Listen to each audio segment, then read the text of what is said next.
प्रकृति का नियम है कि पुरुष की रचना और कुछ विशेषताएं उसमें निहित है और कुछ रचनाएं और कुछ विशेषताएं स्त्री में निहित हैं। अधूरा है, एक अधूरा दूसरा भी अधूरा, पुरुष भी अधूरा और महिला भी अधूरी, दोनों का योग होता है तब पूर्ण बनता है। फिर भी हम बांट देते हैं। मनुष्य का स्वभाव है कि वह विभक्तीकरण करता है, अलग अलग कर देता है और उपयोगिता भी हो सकती है, किंतु हम विभक्त और अविभक्त दोनों शब्दों के साथ महिला को देखें तो पता चलेगा कि कोई भी पुरुष महिला से भिन्न नहीं है। दायित्व और कर्तव्य का एक विभाजन होता है और जब परिवार बना तब विभाजन हो गया। प्रकृति सिद्ध विभाजन है, कृत्रिम भी कुछ हो सकता है।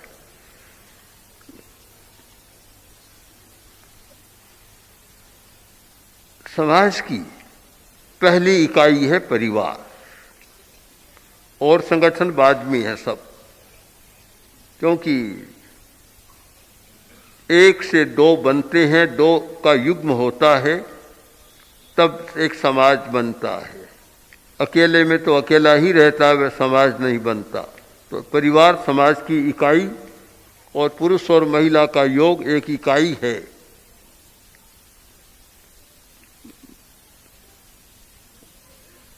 जहाँ तक मैंने चिंतन किया और देखा है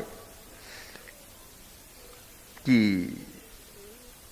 परिवार के अस्तित्व को सुरक्षित रखे बिना कोई भी संस्था संगठन शक्तिशाली नहीं बनता।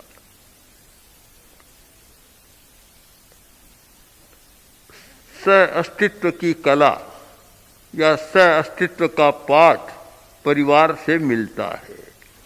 दो एक साथ रह सकते हैं और दो एक साथ रह सकते हैं, यह नियम सिद्ध हो जाए तो फिर 100 भी एक साथ रह सकते हैं, 1000 भी एक साथ रह सकते हैं। एक साथ रहना एक कला है। एक साथ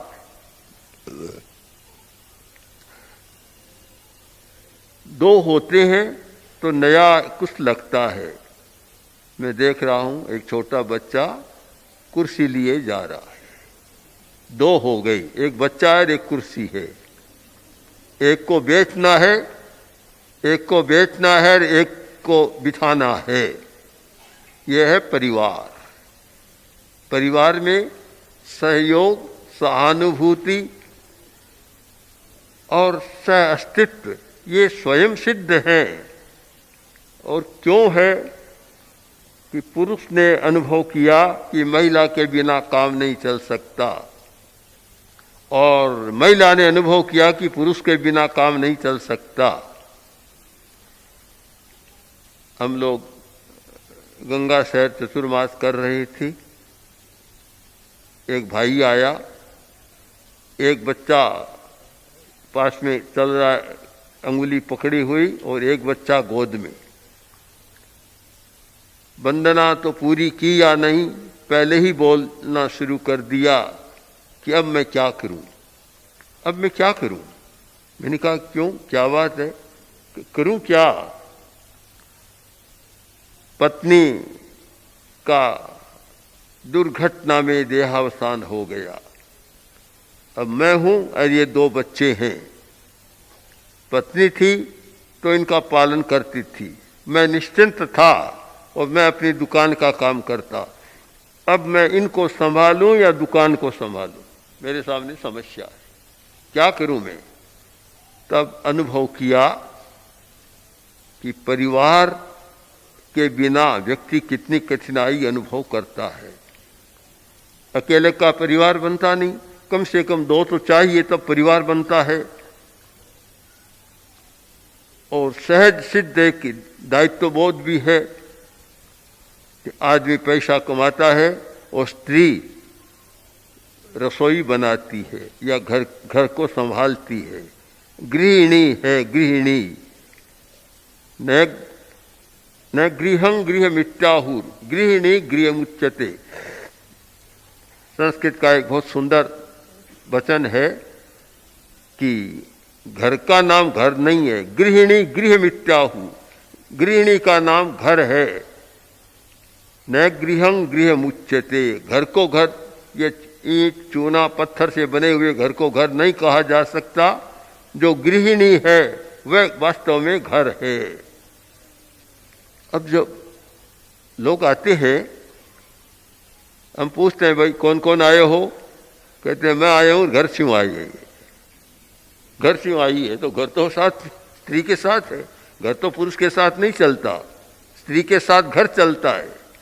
और हम बहुत गहरे में जाकर भी इसकी मीमांसा करें तो पता चलेगा कि पुरुष घर चलाने में असफल रहेगा, चाहे कितना ही हो जाए, सफल नहीं हो सकता, क्योंकि उसमें वह मादा नहीं है, उसमें वह चेतना नहीं है, उसमें वह सहृदयता संवेदना नहीं है, और उसमें वह करुणा भी नहीं है, उसमें वह वात्सल्य भी नहीं है जो घर चला सके।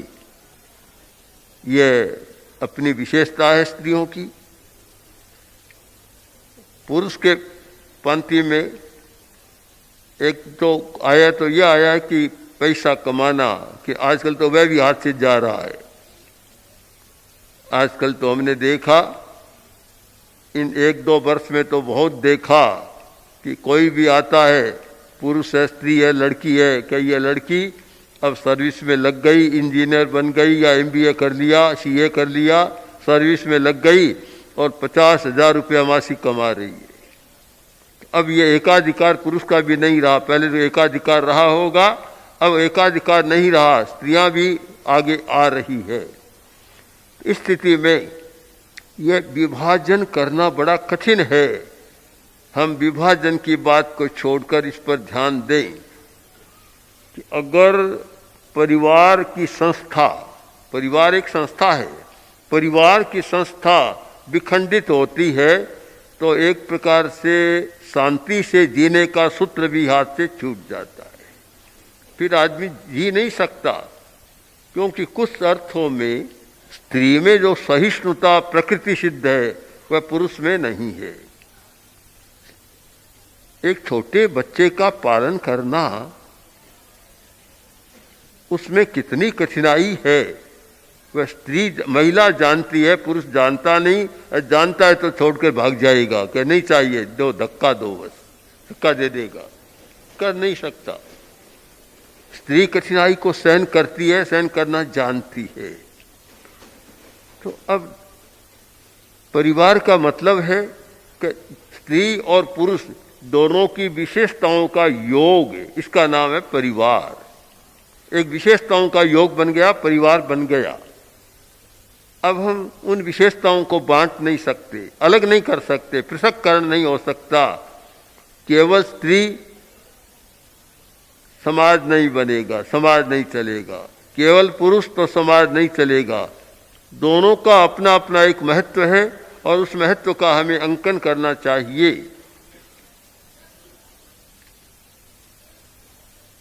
इस पर भी हम विचार करें कि एक युग मध्यकाल ऐसा रहा है जहां पुरुष प्रधानता रही, और आप आगे जाएं तो आपको पता चलेगा कि यह कोई आदिकाल में ऐसा नहीं था। आदिकाल में दोनों का समन्वय पूरा था, किंतु मध्यकाल में चाहे तो उसको कुछ भी कहें, एक सामंती मनोवृत्ति या एकाधिकार की मनोवृत्ति बनी और पुरुष ने स्त्रियों के साथ बहुत अतिक्रमण भी किया है और समस्याएं भी पैदा की है। फिर भी स्त्री की एक विशेषता रही कि वह इतना सहन करना जानती है कि शायद पुरुष कभी नहीं सोच नहीं सकता। सहन किया है। आज स्थिति बदल रही है। कुछ बातें तो अच्छी हुई है, मैं नहीं सोचता कि कुछ जो परिवर्तन आ रहा है कुछ खराब हुआ है। सब कुछ खराब नहीं हुआ है, कुछ तो अच्छा हुआ है। और स्त्री में जो सहज विशेषताएं थी उन्हें विकसित करने का एक अवसर प्राप्त हुआ है। पता नहीं क्यों हुआ। हम ऋषभ को देखें, अरहत ऋषभ, भगवान ऋषभ के जीवन काल को देखें तो लिपि कला और गणित तक के अधिकार स्त्रियों का था।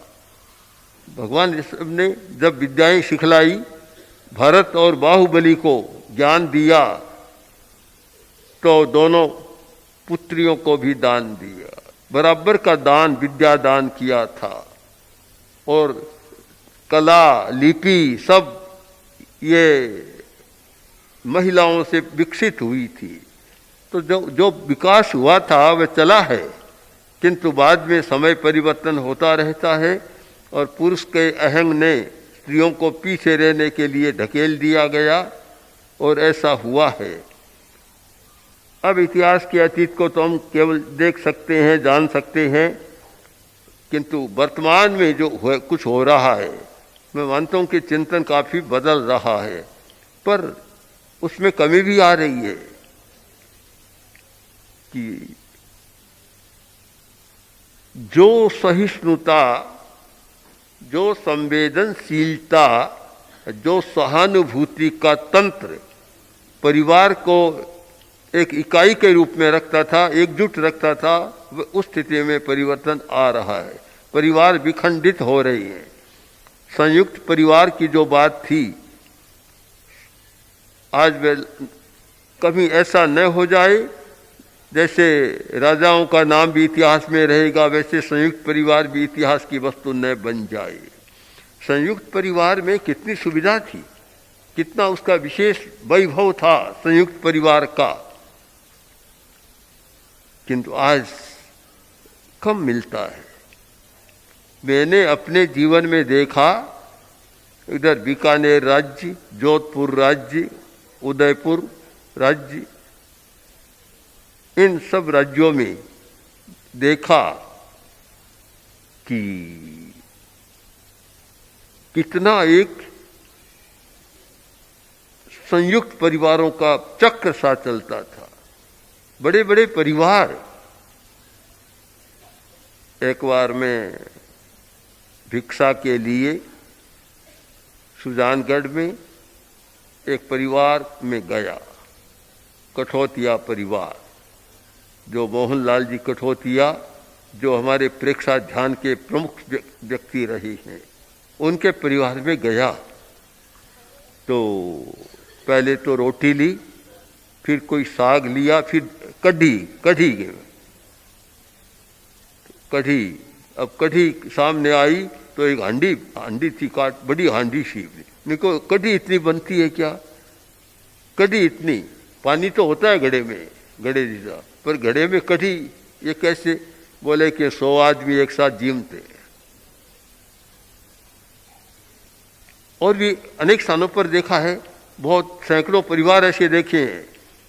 गंगा शहर, बीकानेर, राजलदेसर, श्री डूंगरगढ़ आदि आदि, हर गांव में ऐसा देखा कि एक जगह 100 आदमी रहते थे। आज ये दुर्लभ हो गया। आज सुबह सुबह तो एक जानकारी मिली कि यहाँ गन्ना परिवार है, कहते 11 भाई एक साथ रहते हैं। तो ये बात आश्चर्य होता। आज तो कोई ऐसा बतलाए तो आश्चर्य है। परिवार टूट रहा है, इसमें कोई अब आश्चर्य नहीं रहा, टूटते चले जा रही है। परिणाम ये हुआ है कि मैं कुछ दिन पहले ही जो कुछ पढ़ा था, उस वैज्ञानिक अनुसंधान की दृष्टि से, कि संयुक्त परिवार में रहने वाला व्यक्ति ज़्यादा स्वस्थ रहता है, ज़्यादा प्रसन्न रहता है, और एकल परिवार में रहने वाला उदास रहता है, खिन्न रहता है, डिप्रेशन में ज़्यादा जाता है। आखिर बेचारा अकेला बैठा करेगा क्या? मान लो एक स्त्री और एक पुरुष है, एक कोई 1-2 बच्चे हैं, बच्चे विद्यालय में चले जाएंगे, पुरुष दुकान में चला जाएगा, पीछे अकेली महिला दिन भर में क्या करेगी, सिवाय डिप्रेशन के और होगा क्या उनका सारा। घर में 10-20 लोग होते हैं तो एक प्रसन्नता भी रहती है, खिन्नता भी आ सकती है, पर प्रसन्नता का अवसर ज़्यादा है। परस्पर में बात करते हैं, और जो व्यक्ति बात नहीं कर सकता वह भीतर ही भीतर, वह बात माने, बात का अर्थ है बात, और बात का अर्थ है वायु, वह बात भीतर ही भीतर वायु इतनी इकट्ठी हो जाती है कि उसको बेचारे को बेबस बना देती है, बीमार बना देती है। करें क्या? नहीं, पहले तो यही सोचते थे कि भाई संयुक्त परिवार रहना अच्छा है, व्यावसायिक दृष्टि से अच्छा है कि एक व्यक्ति दुकान जाए, दूसरा घर को संभाले, आदि आदि बात सोचते। किंतु अब तो विज्ञान हर चीज़ पर ठप्पा लगा रहा है, बड़े बड़े लोग अनुसंधान कर रहे हैं, और यह अनुसंधान से आया, उन्होंने शायद बहुत परिवारों को चुना, सैकड़ों परिवारों को चुना और उनका अध्ययन किया, तो पता चला कि जो संयुक्त परिवार में रहने वाले हैं वे लड़ते हैं तो भी प्रसन्न हो जाते हैं। लड़ाई भी कभी प्रसन्नता देने वाली आती है, और कभी कभी आदमी उब जाता है, लड़ने की मन में आती है तो वह लड़ भी लेता है, परंतु फिर राजी हो जाते हैं। पर अब दो जना है, क्या तो लड़ेर क्या भिड़ेर क्या करे, सारे के सारे कहाँ जाए, कुछ हो नहीं सकता। मन की बात भी कहे तो किसको कहे। एक मनोवैज्ञानिक दृष्टि से भी विचार करें तो जो परिवार का एक मूल्य रहा संयुक्त परिवार का, वैसा कहाँ हो सकता है।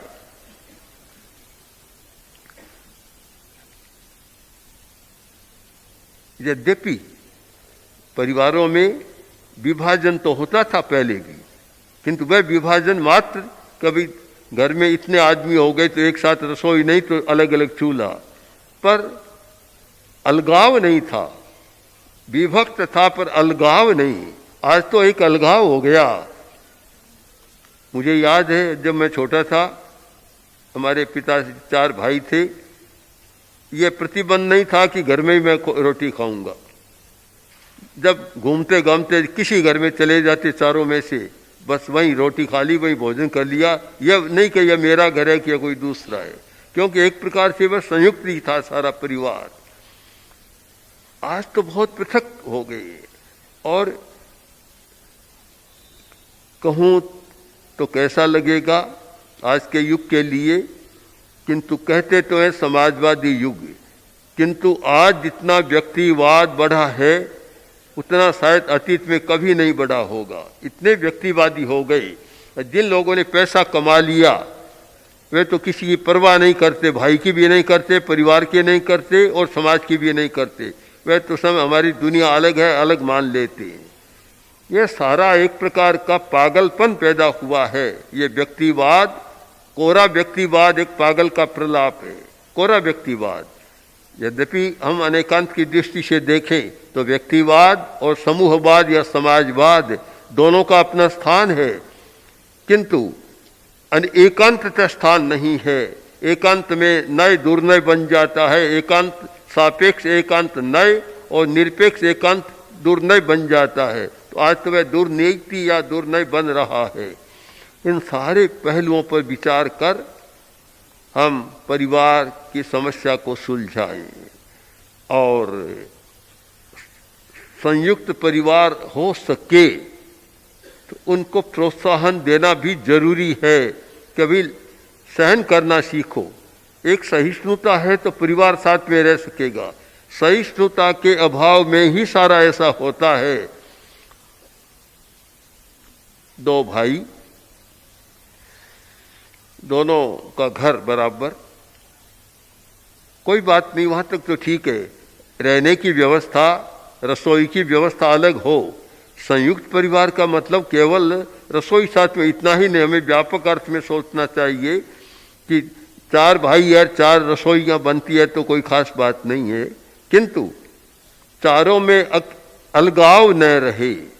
ये अलगाव की वृत्ति है, वह परिवार को विखंडित करती है।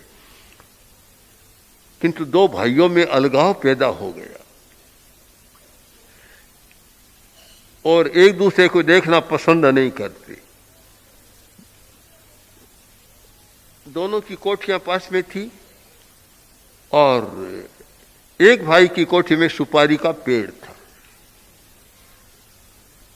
और वह झुका हुआ था दूसरे भाई की तरफ, ऐसे बहुत सीधा होता है पर वह उसका मुंह उधर था।